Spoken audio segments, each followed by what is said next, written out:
Is the IDF involved in the actual fighting, either on the ground or from the air?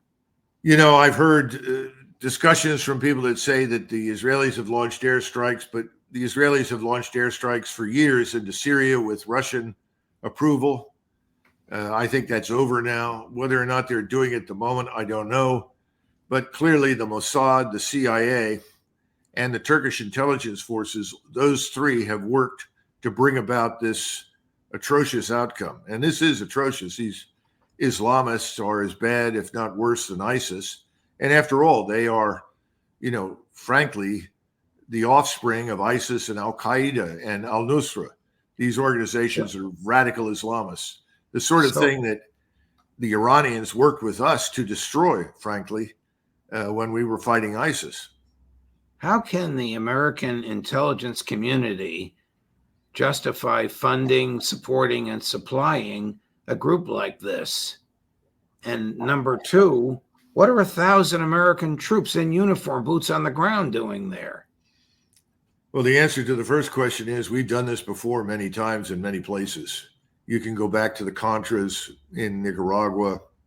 You can look at various entities that we've supported in the Philippines or Vietnam over time. We have a habit of repurposing people that were previously hostile to us in an attempt to harm someone else who opposes us.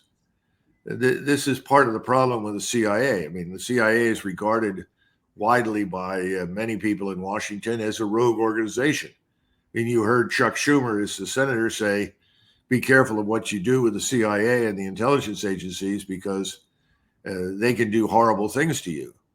It's a rather dramatic statement from a sitting senator who's also the majority leader. One would think he's at least as powerful, if not more so, than the director of the CIA.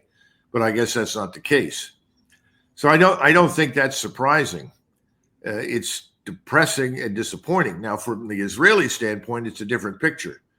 The Israelis have always viewed opportunities in the Arab world to foment discontent, to promote division as something that they could not resist. They saw it as being in their interest to keep the Arabs in a state of hostility with each other.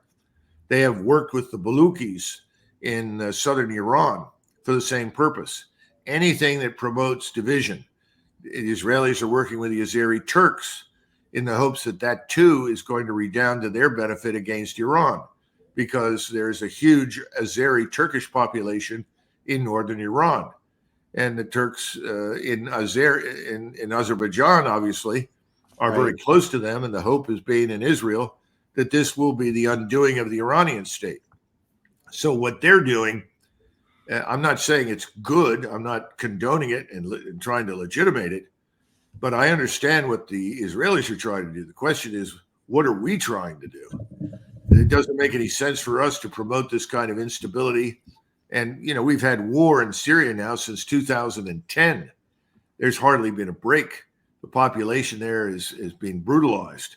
Why are we doing this again? Well, it's if we can't control it and we're not in charge of it and we're not setting up a puppet government that serves our interests, then at least we can make it miserable for everyone. I think that's the philosophy.